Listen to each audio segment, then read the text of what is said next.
Kannur അഞ്ചരക്കണ്ടിയിലെ dental college വിദ്യാർത്ഥിയായ നിതിൻ രാജ് കൊല്ലപ്പെട്ടതോ ആത്മഹത്യ ചെയ്തതോ?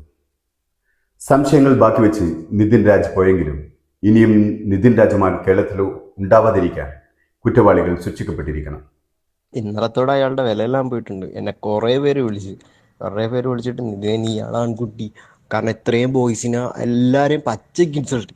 ഇന്നലെ ശരിക്കും നിങ്ങൾ തന്നെ കണ്ടില്ലേ, ഞാൻ അയാളുടെ ക്ലാസ് ശ്രദ്ധിച്ച് അയാൾ പറയുന്ന കാര്യങ്ങൾ നോക്കിക്കൊണ്ടിരിക്കുകയായിരുന്നു.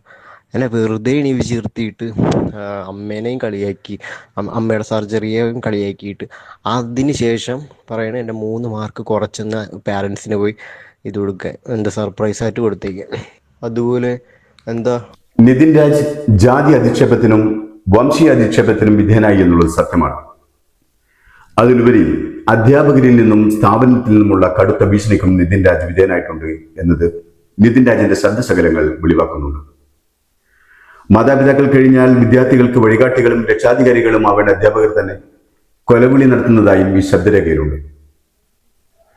നിതിൻ രാജിന്റെ അച്ഛൻ തന്റെ മകൻ ആത്മഹത്യ ചെയ്യില്ലെന്നും കൊന്നതാണെന്നും പറയുമ്പോൾ ജാതി അധിക്ഷേപത്തിന്റെയും വംശീയ അധിക്ഷേപത്തിന്റെ ഇരയായി സ്വയം ജീവിതം അവസാനിപ്പിച്ചതാണെന്ന് വിശ്വസിക്കാൻ ആ ശബ്ദരേഖയോട്ട് സമ്മതിക്കുന്നുമില്ല.